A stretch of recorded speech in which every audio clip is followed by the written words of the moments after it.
Paganismo é o culto e o respeito às forças da natureza. Pagão vem do latim paganus, que é aquele que mora no pagus, no campo, na natureza. Para o pagão, toda a natureza é viva, é sagrada, e seus deuses e deusas refletem essa crença, oferecendo conforto e equilíbrio àqueles que compreendem o real significado de se respeitar a natureza.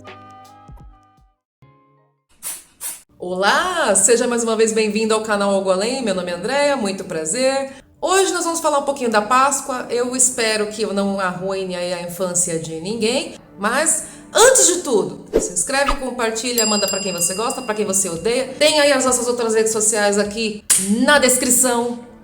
Bora!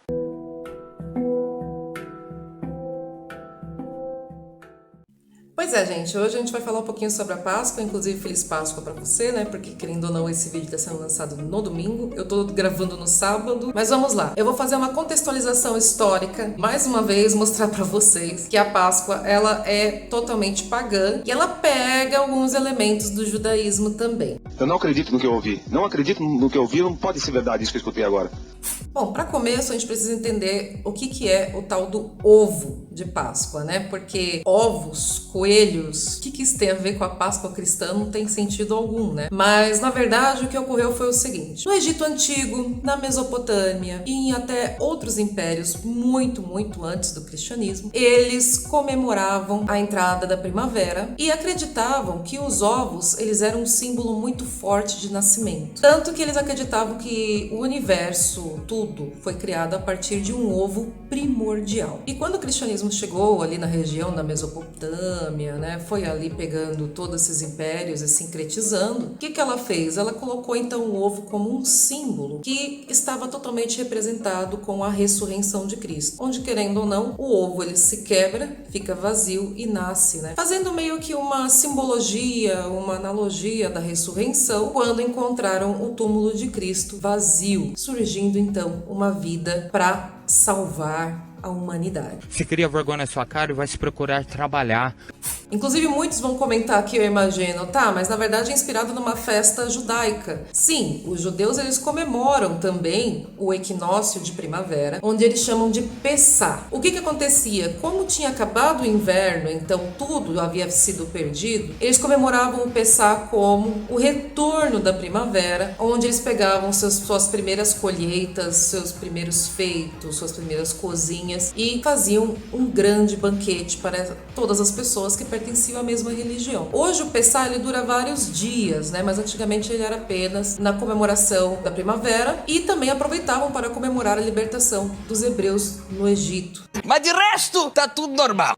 Tá, então como que surgiu então os ovos de chocolate, os ovos pintados? De onde que veio essa cultura? Bom, vamos por partes. Com a ideia do cristianismo avançando, eles começaram a fazer o quê? Pintar os ovos de vermelho, simbolizando o sangue de Cristo. Pintar os ovos de vermelho, a gente já sabia que aquele ovo era o ovo da Páscoa, então por isso que eles pintavam de vermelho. Conforme o cristianismo foi se expandindo pela Europa, começaram a pintar os ovos, né? Fazendo assim grandes artesanatos que são muito conhecidos principalmente no leste europeu, região da Ucrânia, da Polônia e da Rússia, que são aí vendidos até pelo mundo inteiro, porque são realmente peças muito bonitas, totalmente artesanais. Você destruiu o meu ovo! Andréia, e o ovo de chocolate? O que tem a ver então o ovo de chocolate então? Tudo começou Cala a boca! não se sabe exatamente onde, porque a gente tem uma briga, uma rixa entre dois países que falam que um teve a ideia, um copiou do outro, então não se sabe exatamente quem teve a ideia. Pintava-se os ovos, primeiro esvaziava eles e colocava doces dentro. Tem a Alemanha e tem a França nessa jogada. Um briga com o outro falando que eu tive a ideia primeiro, não, eu que tive a ideia primeiro, não, eu que...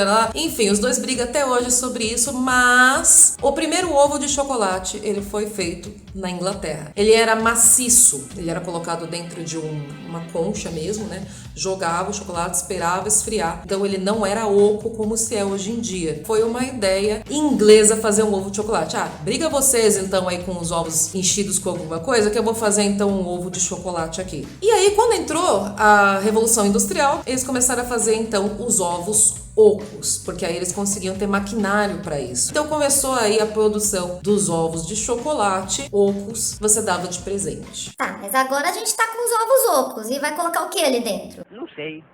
Aí primeiro começaram a colocar outras lascas de chocolate, né? O que é que tem até hoje, né? Os bombonzinhos e tal. Mas quem teve a ideia aí de colocar presentes dentro dos ovos, na verdade, foi um joalheiro lá do leste europeu, chamado Peter Kahl. O Peter Kahl, ele fazia joias para a realeza russa. E aí ele, toda vez que tinha Páscoa, ele fazia ovos com pedras preciosas, metais preciosos e entregava para as famílias. Inclusive, a ideia de colocar um presente dentro foi dele também, porque ele entregou para a czarina Alexandra um ovo chamado ovo da coroação. Esse ovo tinha dentro um outro carrinho, como se fosse uma carruagem feita de ouro, além do próprio ovo ser feito de ouro e outras pedras preciosas, que inclusive é um item valiosíssimo até hoje no mundo inteiro. Então, pegando essa ideia de colocar brinquedos dentro, começaram a colocar dentro dos ovos ocos brinquedos também para divertir as crianças. Coelho, onde é que entra nessa história? O que é, velhinho? Bom, o coelho, que na verdade era uma lebre, né? Porque a lebre, ela é selvagem. Na época da primavera, ela entra num estado de fertilidade extremo. E ela bota 1 zilhão de filhote no mundo. Então, como as pessoas viam os coelhos muito alegres pulando lá e tal, eles falavam, chegou a primavera. Então, com o tempo, né, foi se domesticando, aí virou o coelho, né, o coelho doméstico que nós temos hoje. Agora, uma ideia que ainda bem que se perdeu, que se tinha a respeito da lebre, que inclusive a musiquinha Coelhinho da Páscoa que trazes pra mim, era na verdade uma oração pagã. E aí é que entra o BO da coisa. Então, basicamente, a musiquinha, né, que as crianças cantam, né, Coelhinho da Páscoa que trazes pra mim, ela na verdade era uma oração pagã que se fazia enquanto se sacrificava lebres, que na verdade fala coelho de Ostará, o que prenúncias pra mim. Então, uma pessoa fazia uma pergunta e outra que estava ali fazendo aquele sacrifício abria as entranhas do bichinho e ali dentro das tripas eles começavam a contar os ovinhos, né, que na verdade eram as fezes do bichinho, que são bem redondinhas. Eles contavam aquilo e de acordo com a numeração que se saía, eles conseguiam meio que prenunciar se aquela época, primavera, verão, ia ter boas colheitas, se a pessoa ia conseguir se dar bem na vida, sei lá. Então era uma espécie de oráculo. Hoje é uma musiquinha infantil, mas antigamente não. Na verdade, uma oração que se ia fazendo enquanto se ia contando aquilo. Sempre dá pra piorar. Mas como aqui nós estamos contextualizando histórias de religiões antigas, só para deixar claro, tá? Basicamente todas as religiões antigas faziam sacrifícios, sejam de animais ou até mesmo de pessoas, né? E algumas delas ainda partilham. A Wicca não partilha desse tipo de ideia.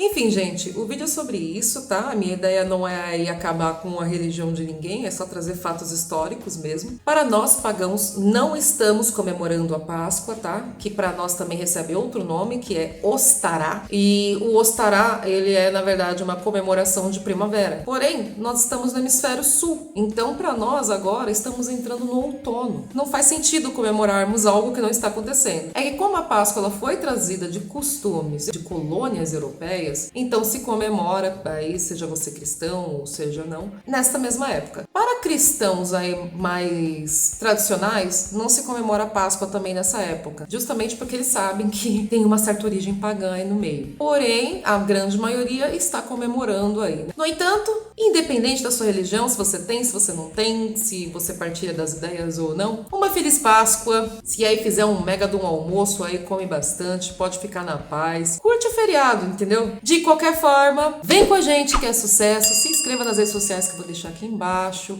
compartilhe esse vídeo aí com quem você gosta, com quem você não gosta e boa Páscoa! Não abre, todo mundo chega. Vem. Ai, eu não vou abrir. Meu Deus. Será que tem aqui alguma coisa? Abre, Vitor, aqui. Aí. Meu Deus!